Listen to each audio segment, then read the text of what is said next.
Hello, welcome back to Reads of an Apple. My name is Stacy, and today I am starting a reading vlog for celebration of my birthday month and the celebration of my favorite trope.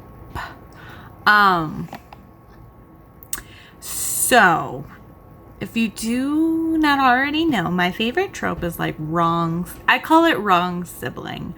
Most of the time it's sibling. It could also be cousin, but it's when someone is dating or matched or paired, whether there's real feelings or it's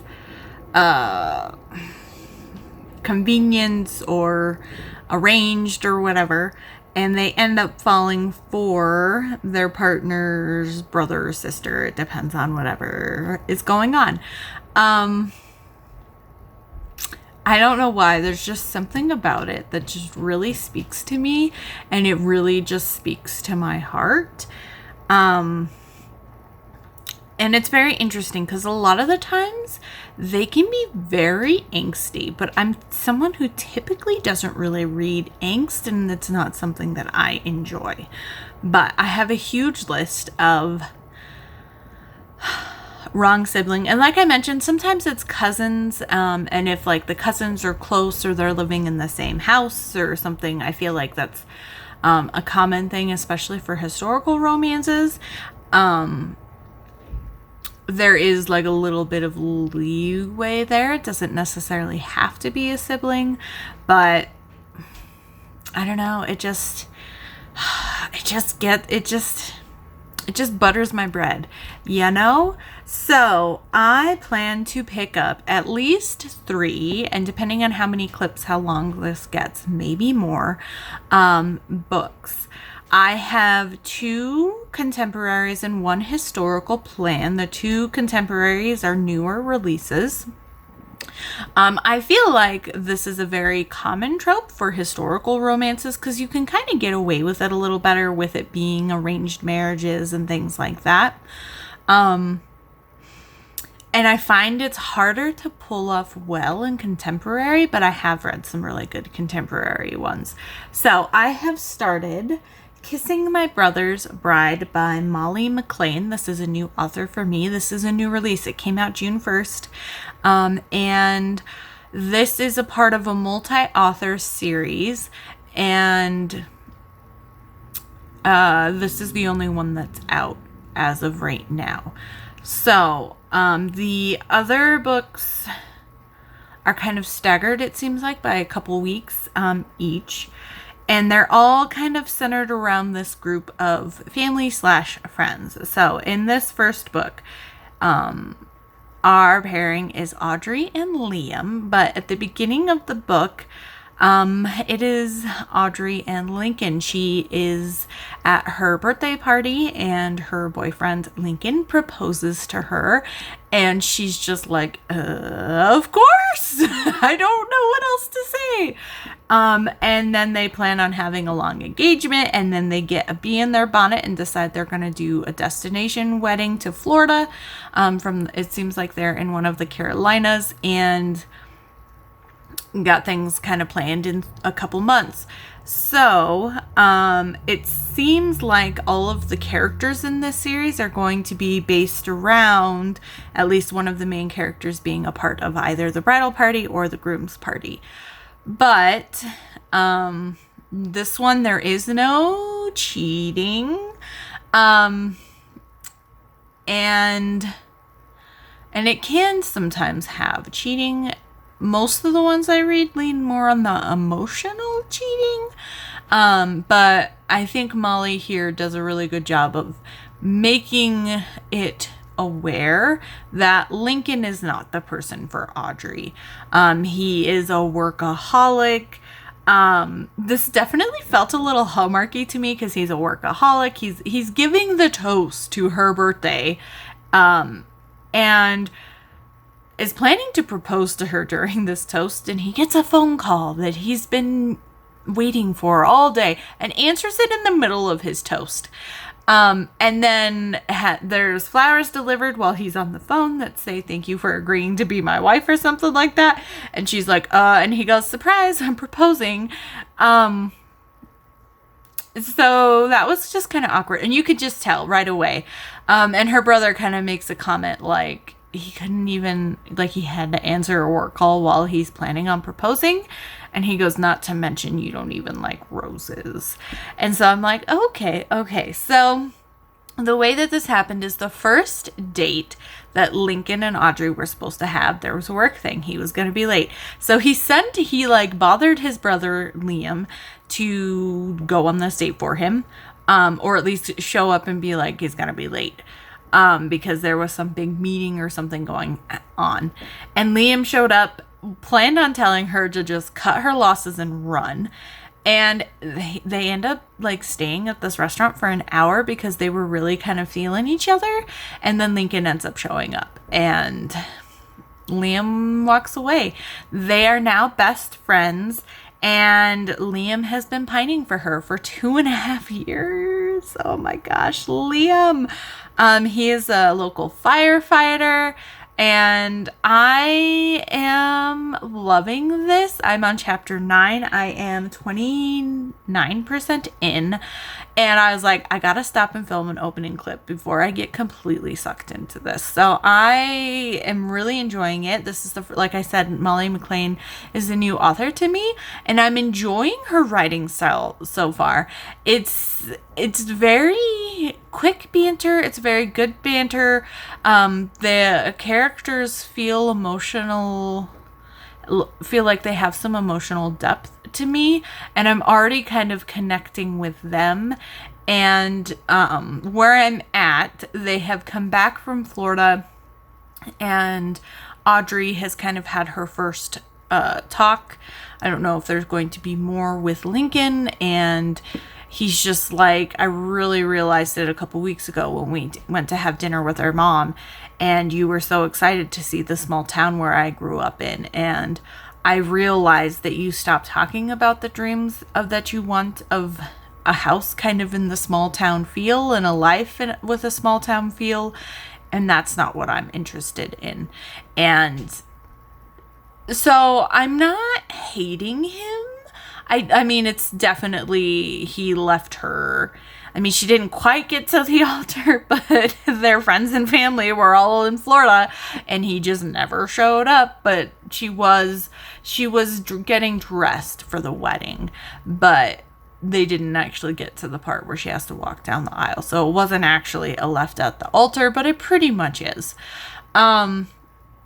So, but I'm not, like, as much as I'm angry at him for hurting her, and yeah, he is a workaholic, and yeah, he's kind of selfish, I liked the talk that they had, and the reasonings of why, and how that kind of triggered in him that he realized that she had slowly stopped talking about her dreams and, you know, her wants in life, and that she kind of let it all be for him. And she also has some trauma. I'm sure we're going to learn more about her parents. Her mom and dad are both dead. They died in a car accident. She has mentioned a couple of times that she believes it is her fault. So she is almost unselfish to a bad degree, because she thinks that, you know, she has this like gut instinct that if she wants to try to hold on to something, especially a person, and love them and care for them, she will eventually be the demise of them, or be the reasoning for their demise, which is heartbreaking. So I'm having fun so far, and I'm really enjoying it. I started it this morning because I woke up super early, and I got about 10% in before I had to leave for work. So yeah, I was reading it a little bit when I got home, and I could tell I was getting sucked into it because we finally are through the whole breakup of her and her ex-fiance, and so now we can really kind of focus on her and Liam moving forward in their relationship. But I love that they're best friends, and they kind of have this banter and this understanding of each other and this connection. So I'm hoping it's not too much angst. The way that it's written so far feels like it definitely is going to be lower angst than I'm used to for a contemporary with this trope, and I'm here for it. Like, so let's see. I have talking about the other books I have planned. I do have 2 specific books I'm planning on picking up, but that might change by the time I get done with this one and need to decide what to pick up next. So, I don't know. I'm not going to tell you what those are until I actually start them. So, I'm going to leave you here. And I will be back when I have some more to update. I'm going to try to do like maybe 30% chunks. So like 60-ish, 70-ish%, and then do a wrap up. But we'll see what happens. I could just get sucked into it and finish it. So we'll see. I will see you very soon. Hello. Hi. It is my birthday. I'm wearing my boss's birthday girl sash thing that she gave me. I didn't really wear it at work, but I decided I'd wear it for my videos. I'm an introvert and I don't want to talk to people. And if people know it's my birthday and they're people that I don't know, or they're just like customers I don't see very often, I just don't want the attention. I don't want the attention on me because it's my birthday. I always feel so awkward when people sing to me because I'm just like, everybody's looking at me while they're singing at me. And I've never enjoyed that. I don't like to be the center of attention. I'm an introvert of all introverts. And but I wore my sash while we did cake, and now I'm wearing it for my videos, so I'm at least wearing it for my boss, because it is super sweet that she got it for me.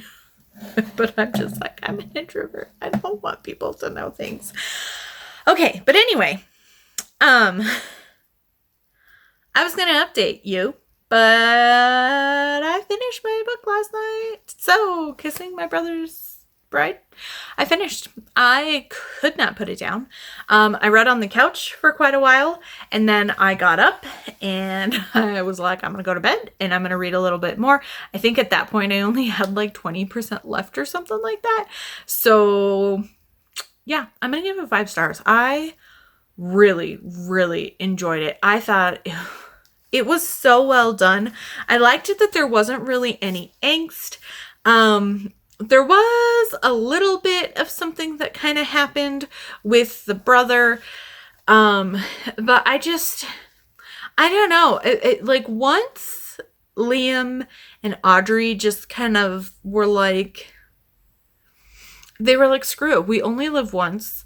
I mean, they didn't say that, but it was that same kind of feeling. Like, we're trying to both not be selfish and to not bother our brother. But you know what? We want to be together. We've already wasted 2.5 years basically pining after each other, and let's just do it. And so they really kind of dove right in. They tried to keep it on the down low at first, but once they dove in, they just couldn't stay away from each other. And I just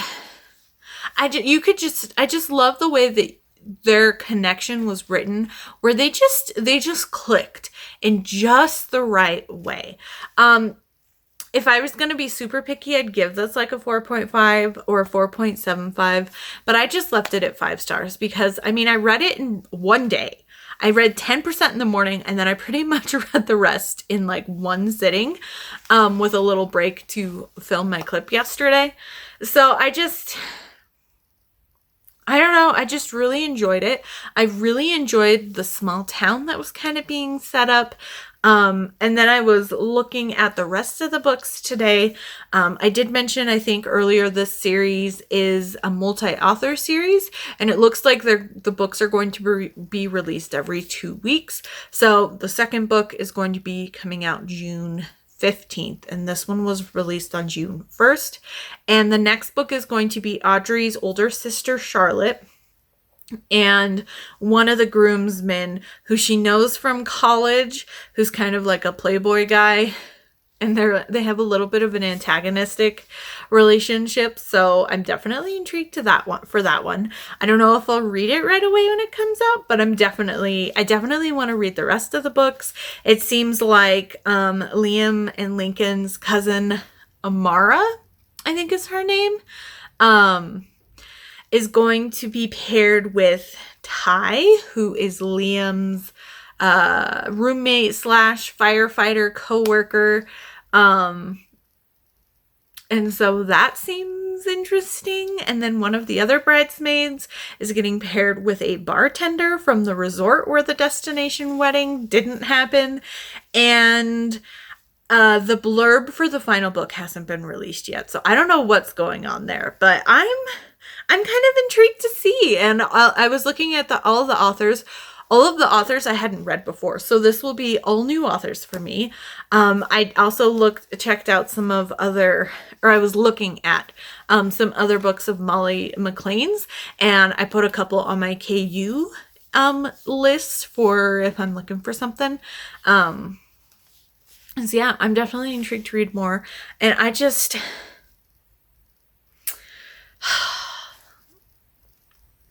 I don't know. I just thought this was so well done. My biggest gripe is Audrey, the conflict that we had was Audrey kind of threatening to break up with Liam if he didn't try to make amends with Lincoln. And they have had issues since Lincoln became a teenager and was too cool for school for a little brother anymore.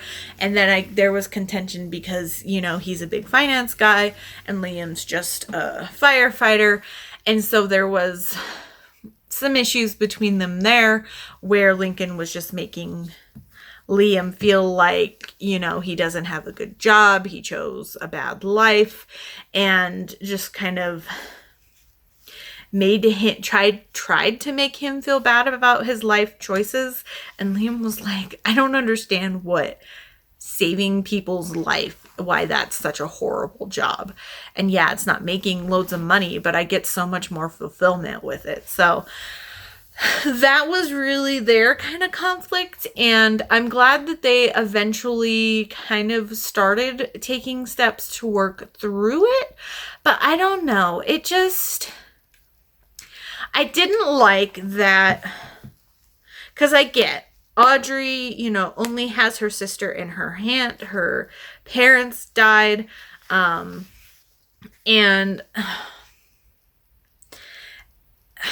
so I understand her being like, this is your family.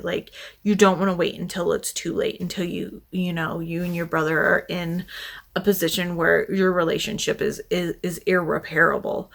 But I also didn't like where you can't force those things sometimes. And I think bringing up and saying I need you to really kind of be open to the idea of trying to work things through with your brother. But she also wasn't really 100% listening to him, where he was just like, I've tried. And when he came over and was saying very disparaging things about myself and about you, because we saw that, you could tell. Liam hit, it was the straw that broke the camel's back. He's just over it. And so I felt bad for him in that instance, because sometimes it's not good. Yes, family is important and you only get one blood family, but sometimes just because they're your family doesn't mean that you need to be going out of your way, especially if it is a very contentious or toxic relationship. This isn't quite that bad, but I just didn't like her blanket statements of, he's your family, you have to repair this, because, I know people who have been in familial situations where if they continue to have, relationships with their family or continuously kept trying to reach out, it would have been really bad and was on their mental health and just not a good situation. So I wanted her to listen to his reasoning why he was like, I'm willing to take those steps, but right now is not that time. And so she kind of forced him to do it. And then after she has this fight with Liam, she goes straight to Lincoln and basically tells him the same thing. And Lincoln, at that point, we see is a little more amenable to working things out with Liam and having a conversation, and opens up to her about the situation. And I'm like, this is like 10 years coming. I don't I get this. Yeah, this is the push that they needed, but I just didn't like how she pushed him. And then, I don't know. Like, I know sometimes people need the push, but I feel like you can't, I don't know, something just felt slightly icky about it to me, if that makes sense. But despite that, I love the rest of it. So, like I said, I still gave it 5 stars. That little thing, probably if I was a super, super stickler, would have made it like a 4.5 or a 4.75.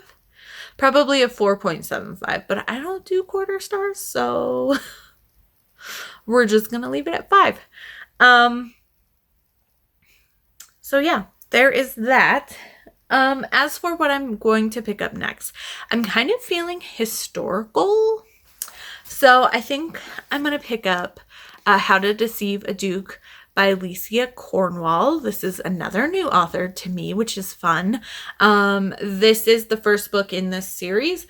I think it's the Timberlake series. I can't remember, but yeah. So I plan on, so not only is it my birthday, but tonight is game 3 for the NBA Finals, and my hometown Colorado Nuggets, or I guess they're the Denver Nuggets technically, are in the finals. So I'm going to have that on, and I'm going to read. And my grand birthday plans tonight is to take a shower, wash my hair, and then take a bath. And I'm going to take a long bath, and I'm going to drink some wine, and I'm going to read. I might switch over to an ebook, depending how I'm feeling, or I might just put on some music and just kind of zone out, but we'll see. But my plan is reading, wine, bath after / during the Nuggets game. So I'm going to leave that there, so this isn't too long of a clip. And once I have actually started and made some progress with How to Deceive a Duke, I will let you know. So I will see you very soon. Hello. So I'm sorry for the bad lighting. But I was getting ready to go to bed, and I was like, oh crap, I never filmed my clip. So I wanted to film my clip before I really kind of dug back into my book. And I just realized I'm still wearing my earrings. I didn't take my earrings off today. I wore Tigger and Eeyore. And I have Hello Kitty PJs on. So I'm just feeling all of the cartoon animals, I guess. But I did start How to Deceive a Duke last night. Hi.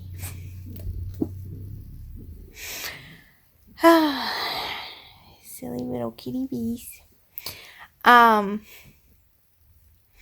Her face is pushed into my hand right now. Okay, so I don't know how I'm feeling about this. Overall, I'm enjoying the story. The writing style, there's something kind of, I don't know. There are times where it feels like it's specifically written towards someone who, hi, is it hi to everybody?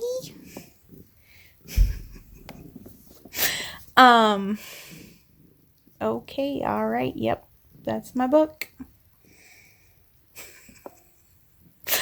It's written towards someone who hasn't read historical romance before, And so there's like some overly descriptive words used sometimes that stuck out to me, which is weird because typically that kind of thing doesn't really bother me in books. And according to the front of the book, she's written 3 books before this, so this is still fairly on in her career.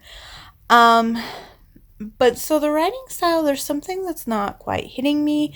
There's been a couple of times where there'll be a break in between paragraphs, like a break on the pages. If I can find one real quick here so something like this, where there's like a clear break and we'll be switching POVs. And most of it's between our 2 main characters, but every once in a while we'll get some side character. And it'll only be for a few paragraphs and then it'll shift over. There's also times where like a chapter will be like a page or like just 2 pages long, and then we'll keep moving on. So it has a bunch of chapters, but they're all like really short. So it's just kind of interesting styling, writing, and just layout wise, I guess it would be. But so basic story, we have Meg, who her name is Marguerite, but she goes by Meg. And her father is an earl, and he passed about a year ago, and he pretty much left them destitute. And they suddenly get an offer from a dowager duchess to have her older sister Rose marry her grandson, who is a second son who was in war for several years and then was kind of brought back from the war to replace the Duke because his brother died about a year ago. So they may or may not be connected. We're still figuring that out.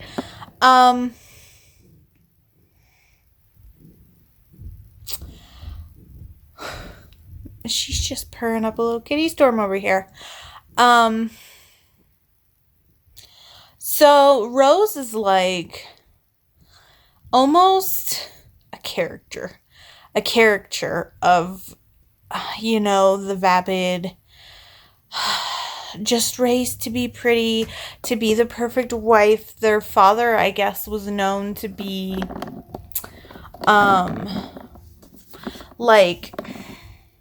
known for being very pure and raising daughters that are also very pure. And so that's why he was approached, I guess. But she ends up crying off and running away from home. And so Meg ends up deciding she's going to step in place for her sister, partly because they haven't actually met the groom at this point. They just had that one sitting with the dowager. And so she decides to keep her family from ruination, plus losing everything. They've already sold off most of their belongings. She's going to do this so that her family can still have their family house to live in, and hopefully then she can get her 2 younger sisters this season, and who knows where Rose is at this point. So the hero is Nicholas Hartley, the Duke of Timberley, and he's known as the Devil of the Ton. What's interesting is he's known as the devil because he got the name in war, because he did this heroic act to kind of save his little regiment. And so then he was called the devil. And then, of course, when the Ton talks about him being the devil, before he went to war, he was a second son who liked his drinks, liked his games, liked his women. And so he kind of had a little bit of a playboy, Ton version of a playboy reputation. But then he went to war, and he certainly changed. However, it also kind of seems like the reputation that he had beforehand, it wasn't all, a lot of it was rumors, or just kind of played up, but he didn't really care enough to try to dispute it.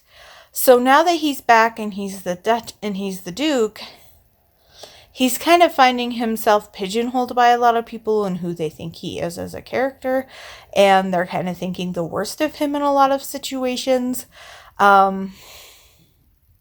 So yeah, there is, all right. Okay, we're going to try this position here.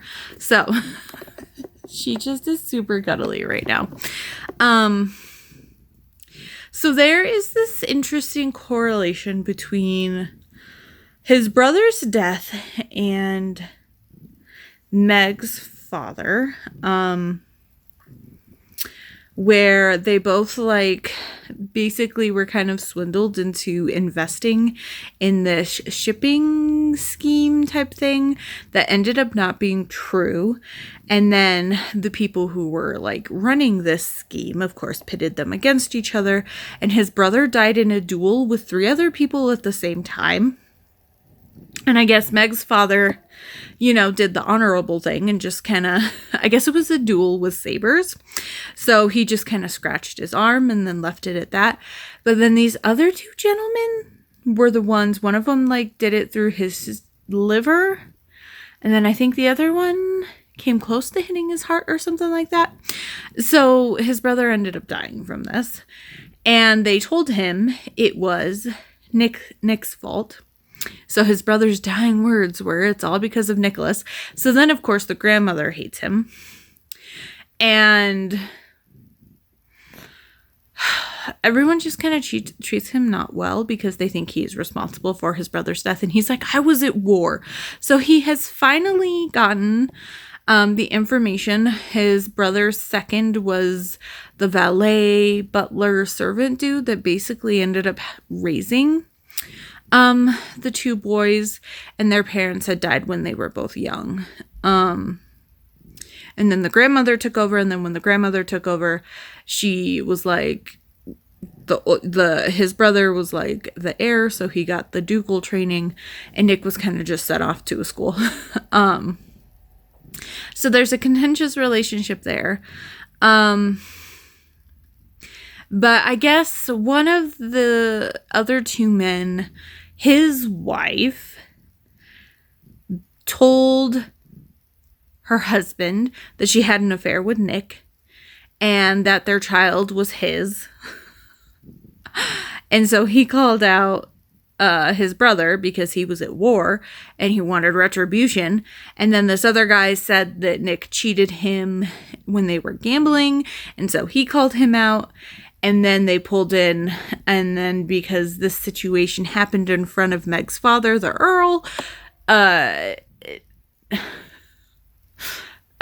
his brother ended up calling out the other 2, and then calling out Meg's father because he overheard everything. So it seems like I don't know, it's just kind of an unnecessarily weird situation. I feel like it's a little over plotted in this.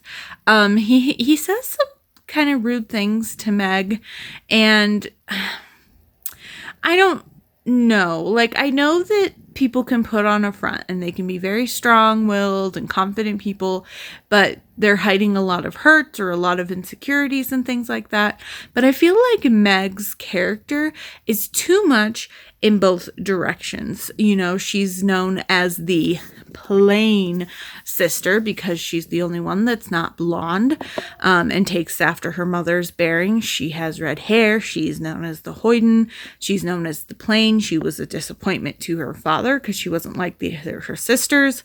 She was never good at like the typical wifely things like embroidery, piano playing, that type of a thing. She was more learned. She loved to read all sorts of types of books. So I feel like, I don't know, we're trying to get too many character archetypes and traits shoved into one person to like appeal to a lot of different type of readers, but it just feels kind of unbalanced. And for her, it stands out more than for him. For him, it just sounds like, you know, everybody has this rumor and this reputation, and everybody feeds into his rumor and reputation, and he doesn't like it. But he's also not outrightly trying to fight against it, because what can you do? So instead, he just gets all like broody Duke and runs off. So he's a little more understandable, where he's just like, he's that broody guy. But so he's trying to figure out what's going on with his brother's death, of which I just explained to you what we have found so far.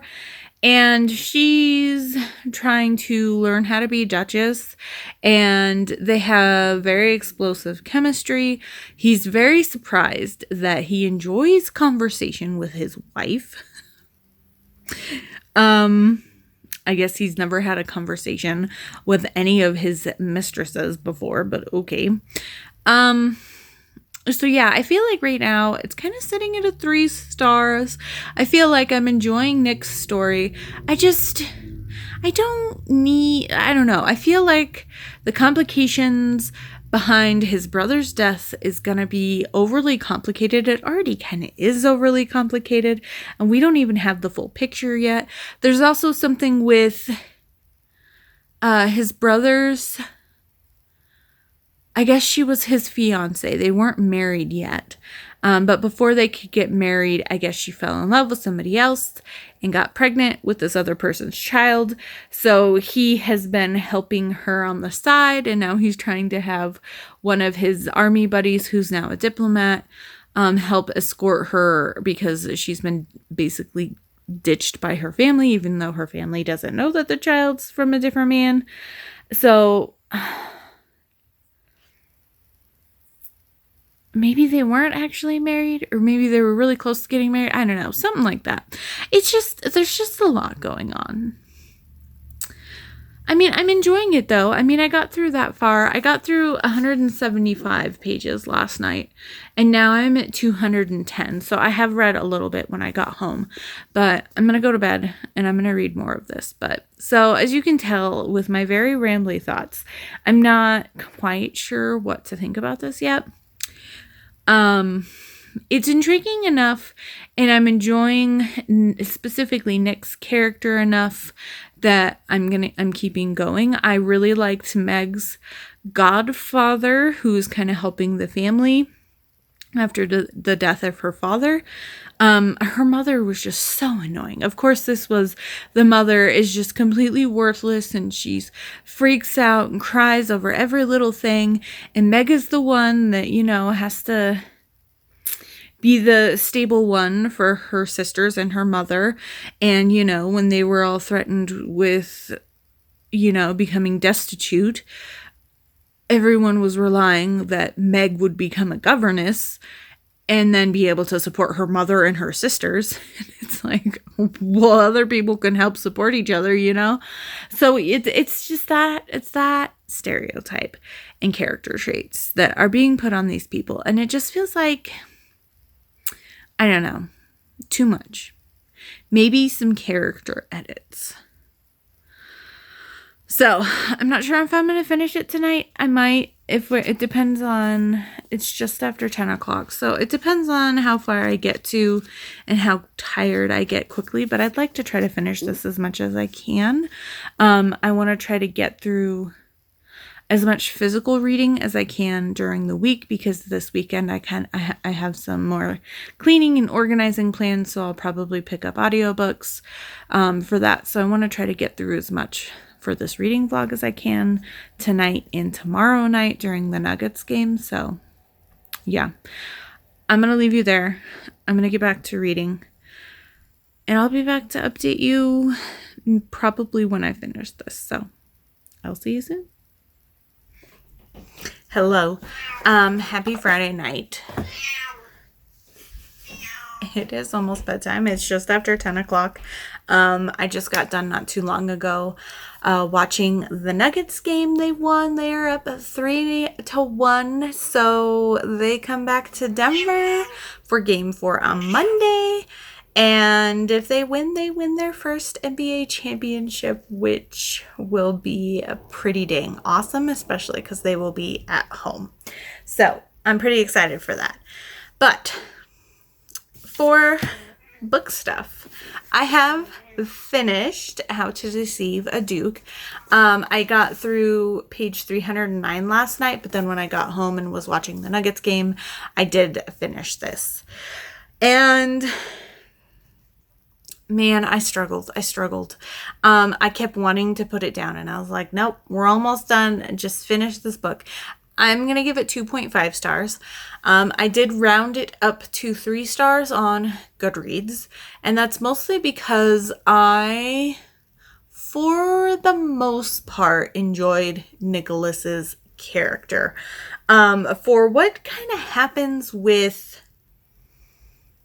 the situation between both of their family members' deaths, it ended up not being super complicated, and it ended up being like taken care of like it was nothing. Like, it was so silly and unnecessary as things that they were like protecting each other from. And it just was completely unnecessary, was not well done. I think this book definitely could have helped with some tightening up of the plot and some removal of some of the extra things kind of going on.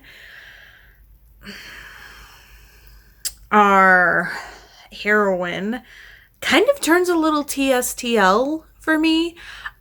She made some really weird, really bad choices that did not make sense to me. And her character was just all over the place. And like, one moment she's this independent, hoyden, reckless, like strong-willed, stubborn woman. And then other times she was just so utterly stupid. She puts herself in one of the worst positions she could. And I don't understand why she made that choice. And why she intentionally ignored everybody. And then they finally kind of were like, he's like, we need to talk. He does some swoony things and I really loved it. But then I was just like, I was like, okay, 3 stars. It's fine. It's okay. 3 stars for me isn't a bad read. 3 stars for me is okay. But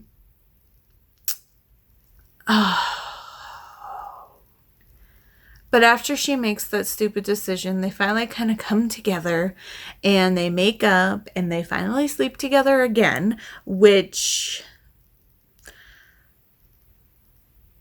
kind of was a fade to black situation, which I don't know. It just, like, I'm fine with fade to black, but that first one was definitely not fade to black, and there was like a lot of foreplay and seduction leading up to the consummation of their marriage. And so it was just kind of disappointing that we've waited almost the entire book, over 300 pages, to get to them being physically intimate again, and now with feelings behind the actions, and it was just glossed over in like 2 paragraphs. And then he leaves for war because Napoleon's back. So then we have a bunch of people of the ton and the aristocracy going to Belgium to like hang out and watch the final battle, which I can see that being done historically, but I didn't need her suddenly becoming a nursemaid in the war. Like, let's be honest, she's a duchess. And let's be honest, even with him being a duke and with his previous, like, he's now a duke. He was previously an intelligence officer. I get that. That's a very high, very skilled position. But he's now a duke who at the moment didn't have an heir. I highly doubt that he would really be forced to be, and I know that he would choose himself to go to the front lines because that's the type of man he is. But I feel like there would have been more effort from the higher ups of British military to keep him from like being in the thick of the battle. And then apparently everybody in his little royal brigadoon thing dies except for him. And I'm like, why couldn't we have him be the hero once again and save most of these people? Why does everybody have to die in his specific group except for him? Like, I don't know. It just felt like too much. And then she's wandering around the battlefield in Belgium with one random officer for protection, with people, you know, looting the bodies. And it's like, a just active battlefield with dead bodies and injured who were dying, who were like left for dead pretty much because their injuries weren't really salvageable. And it was like, they're just letting this Duchess just wander around here. And then suddenly she's pregnant. But we as readers saw no hints. Because usually there's the hints of like, oh, they're throwing up. And, oh, they're tender in areas or things like that. There was nothing in her lifestyle change that we saw that even hinted to her being pregnant. But all of a sudden she's pregnant on the last page. And he's magically alive. And while she's crying over this dead soldier's body, he's just like, why am I finding you with another man? As he pops up behind her. And I was just like, she was crying over the wrong body. Like, does she love him?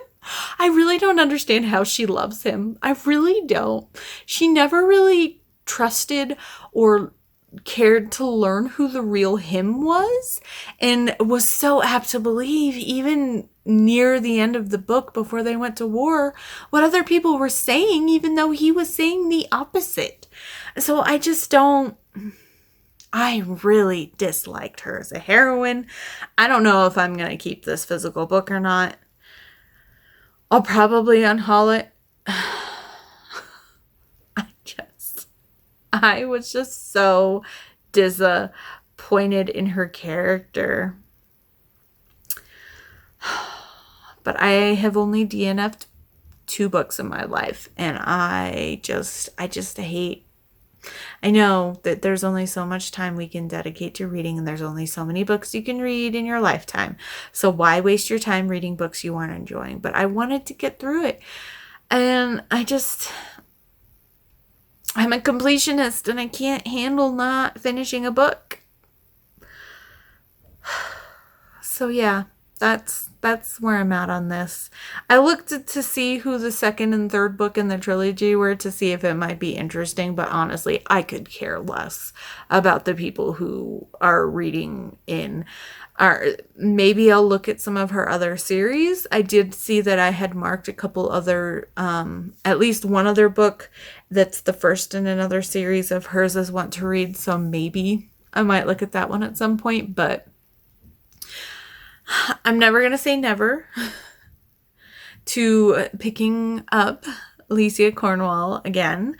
But I think for this series, I am probably done. Which is unfortunate, but there's that. I'm done with that book.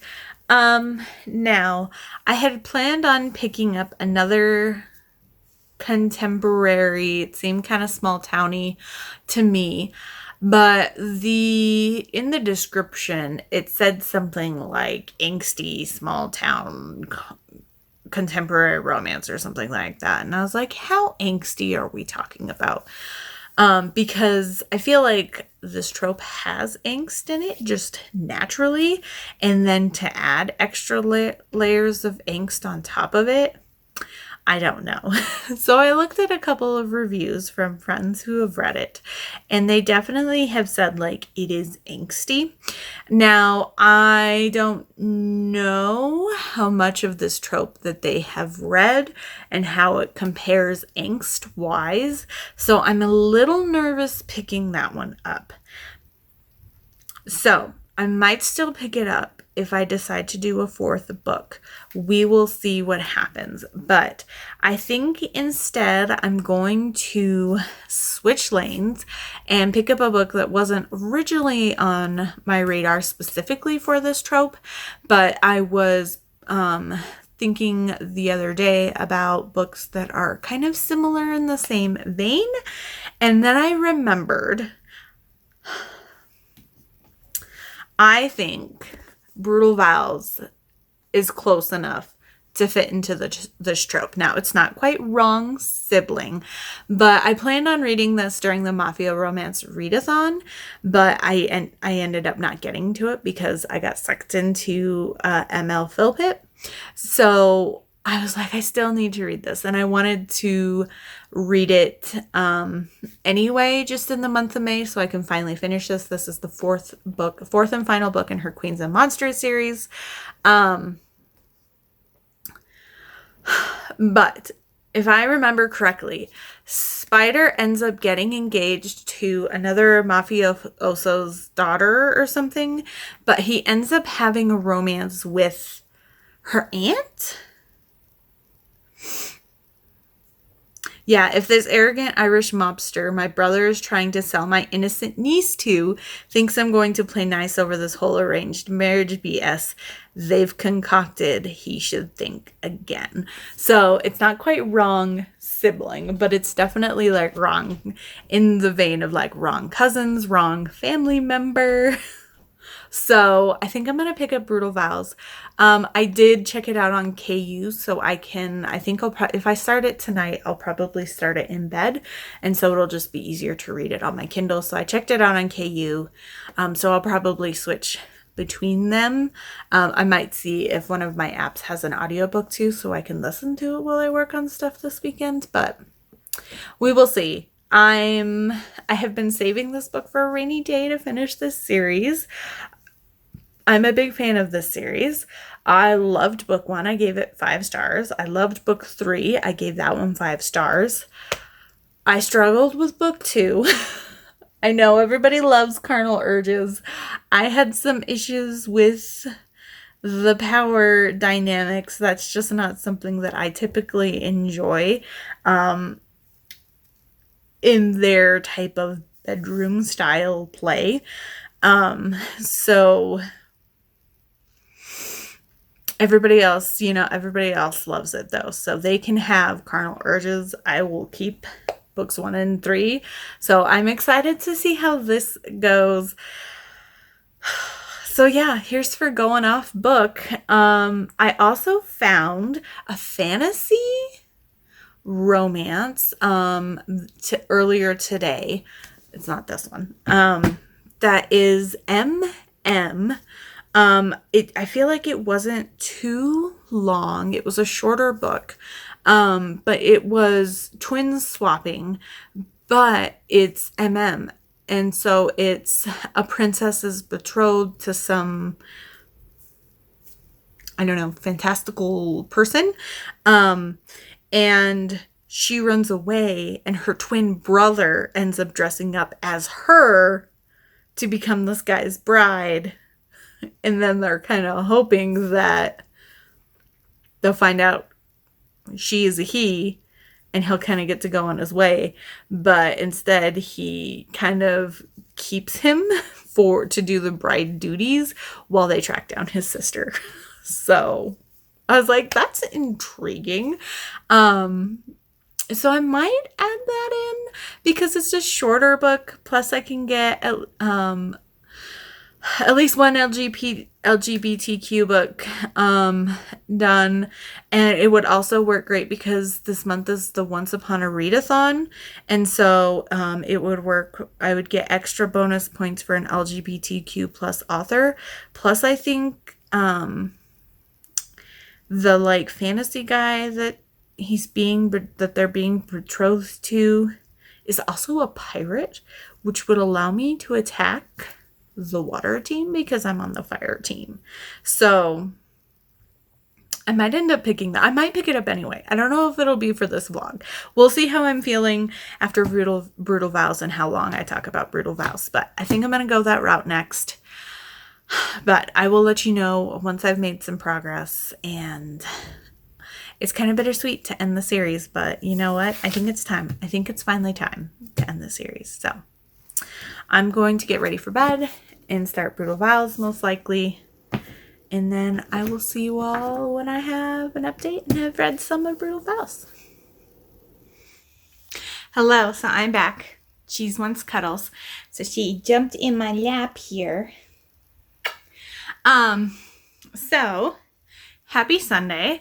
It is about 11 o'clock Sunday morning.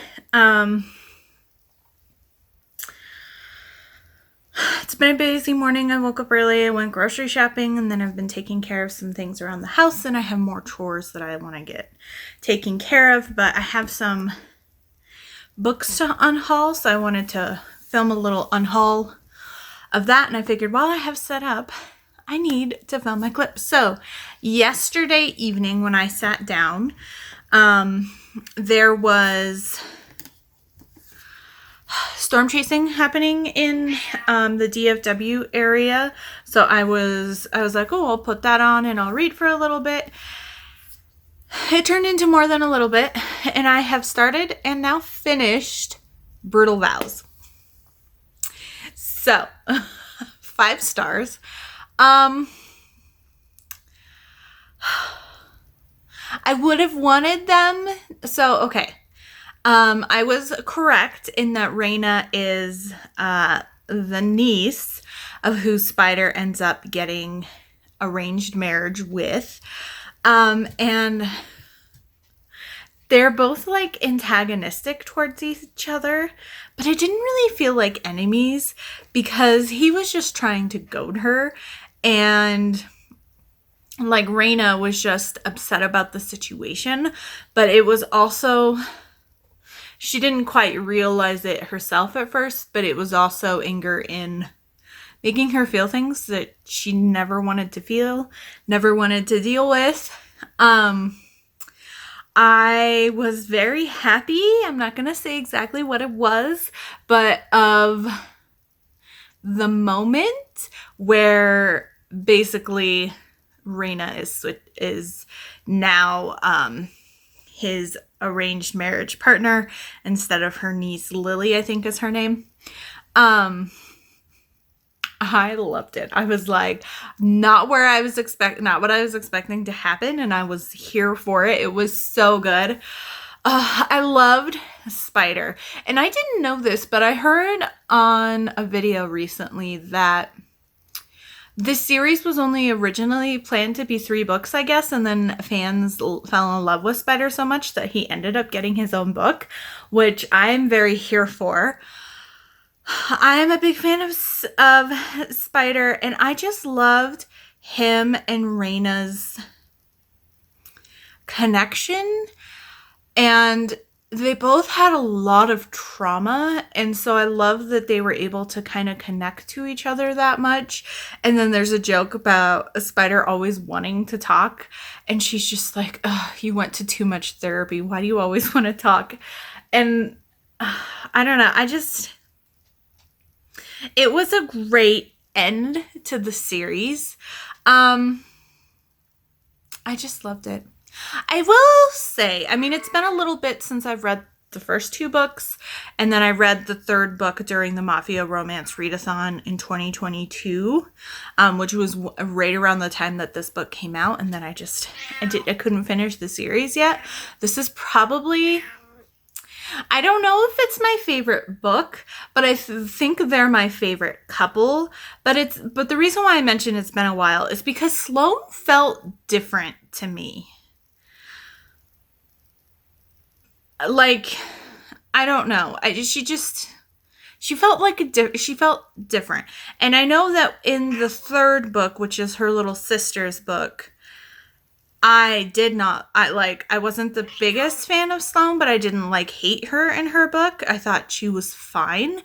I disliked her in the 3rd book because I did not like the way that she treated her sister at all. And then here she seemed, I don't know if it's been a while, but she seemed different to me. And I'm sorry that we're shaking here, but the cat has decided she's going to lay where the tripod is and then scratch her little kitty face. Oh gosh. So I don't know about that, but this book isn't about Sloane. This is about Spider and Raina, and I loved it. They're probably my favorite characters, or my favorite couple. Is it my favorite book, though? Oh. I mean, the first one always has a soft spot. in my heart, even though some of the things sexually that happen there are not my kink. I don't know. This might be my favorite. This might take the running for favorite. The only ones, there are special edition copies of these, or alternate cover editions that are gorgeous, but I only bought the one for Ruthless Creatures because that was my favorite at the time when those came out. I might have to get the special edition of this one, but if I'm doing it for my favorites, then I feel like I gotta get the third book too. But then if I have 3 of the 4, then I might as well just get Carnal Urges, but I don't know. Do I really need the special editions? No. I don't know. We'll see. If I do end up getting it, I'll have it in a video somewhere when I eventually buy it, but I'm not going to immediately get it. So I will at least say that it'll be a when the time comes situation. Then, I mean, I really don't want to spoil much, but I just really love this. And I know that that's not giving you much, but I thought Raina's brother was a complete D-bag and completely stupid. I loved Kieran. Oh, and we do get a little side romance for Kieran in here, which is great. And so I loved him and Spider's banter together. I thought that was just so much fun. And I just love them together so much. And then Killian Black shows back up. And so, I don't know, maybe eventually I'll have to go back and read the Beautiful, what is it, Beautiful something? Because he's in those series. So it's the Beautifully Cruel, has 2 books. The Beautifully Cruel. Let's see, the Dangerous Beauty series and then the Beautifully Cruel duet. And so the Dangerous Beauty looks like it's 3 books and then there's 2 books in the Beautifully Cruel. I might go back and read those because I'm definitely intrigued by Killian. But we'll see. I know JT also just started her new series with the Morally Gray kind of situation. But I've heard kind of mixed reviews on it, so I don't know how quick I'm going to get into it, but I don't know. I think this series for me just really hits it overall out of the park when it comes to JT Geisinger from what I've read from her. And yeah, Brutal Vows was just so great. So, and I feel bad because I'm like, I should say more, but I don't have anything outside of I loved it. But I just really loved their connection. I mean, I didn't film an update because I was just so engrossed in it. And the only time I stopped reading it was to get up and feed the cat dinner. And then I went to the bathroom and then I came in and I laid in the bed instead of sitting on the couch so I could get a little more cozier. And I was just like, I have things to do, but I want to finish this book because this is where I'm at right now. And I put on my Storm Chasing People and that was playing in the background. And